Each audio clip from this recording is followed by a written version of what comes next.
Michelangelo di Lodovico Buonarroti Simoni, dit Michel-Ange. Le déluge. Vers 1511. Vatican, chapelle Sixtine. Avant-dernière scène du plafond de la chapelle Sixtine, le déluge a souvent été lu comme le tableau de la destruction de la cité humaine livrée à ses vices et celui du triomphe de la cité de Dieu matérialisé par l'arche, figurant l'Église flottant victorieusement au-dessus du flot meurtrier.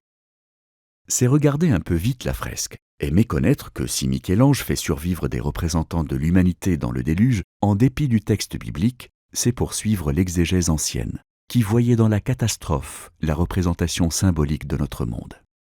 Il convient donc de décrypter les signes du salut et lire ce déluge de manière allégorique. Le premier plan mêle des détails optimistes à un tableau assez pessimiste de l'humanité. La file indienne de personnages semble avoir trouvé un rocher plutôt solide pour s'établir. Le groupe avec l'âne rappelle la fuite en Égypte, moment de persécution mais aussi de salut. Il pourrait désigner la Sainte Famille, noyau de l'Église. Le groupe qui les suit est également très positif. Une femme vêtue d'un manteau vert espérance s'accroche à un arbre sans ramure qui évoque la croix. Dessous, un homme et une femme enlacés évoquent l'amour. Ils portent le rouge de la charité et le blanc de la pureté. À droite, une femme aux deux enfants souriants reprend l'iconographie de l'amour maternel. Ces personnages debout incarnent les vertus chrétiennes et font contraste avec la femme couchée et son enfant qui pleure. Ceux-ci regardent vers la terre et non vers les réalités célestes, à l'image de ceux qui désespèrent. Derrière vient le long cortège des petitesses humaines. Personne n'est au sec, car tous sont chargés de fardeaux. Un homme qui porte une femme regardant en arrière avec peur, un autre qui ploie sous un ballot bien trop lourd, un troisième arborant une poêle inutile, une table avec des victuailles. Ceux-là n'ont pas réussi à se libérer de la pesanteur du monde et du piège des richesses. Si le premier plan fait le tableau contrasté de l'humanité sous la grâce, alors la petite île fait celui de l'humanité sous le péché. Dans des tons ternes, des personnages consternés regardent avec affliction vers le bas, c'est-à-dire vers les réalités terrestres. Il leur suffirait d'enlever la tente pour voir poindre la fin du déluge. Le personnage qui gravit les marches est des plus curieux.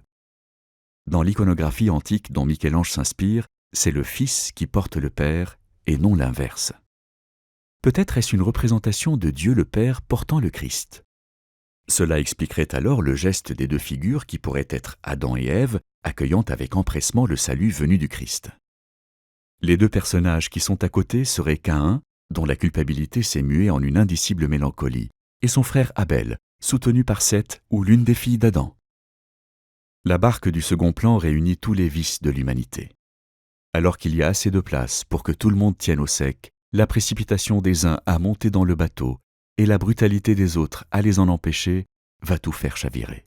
La femme avec un gourdin exprime la violence de cette humanité pécheresse qui est au fond l'artisan de son propre malheur, tandis que celle qui est en rouge, terrorisée, évoque sa souffrance. Indifférents au drame qui se joue derrière, deux hommes tournent le dos, image d'égoïsme ou de lâcheté. Ils ont un gros ballot à leurs pieds qui compte à l'évidence plus que la solidarité humaine. L'arche s'apparente à une sorte de forteresse imprenable.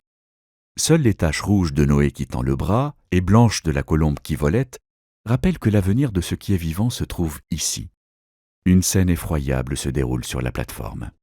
Ceux qui ont réussi à gagner ce refuge se livrent à des actions désordonnées, comme vouloir grimper à une échelle manifestement trop petite ou s'apprêtent à s'entretuer, à l'instar de l'homme de droite qui lève une hache. Épouvantée, une femme en orange se couvre le visage. En estimant que cette nef est l'Église, beaucoup de commentateurs ont vu là le tableau des hérétiques. Le symbolisme est plus complexe et montre qu'on ne peut épuiser le sens de la fresque. Comment expliquer les deux figures d'espérance de la gauche, ces silhouettes dont l'une tend la main vers le beau temps ?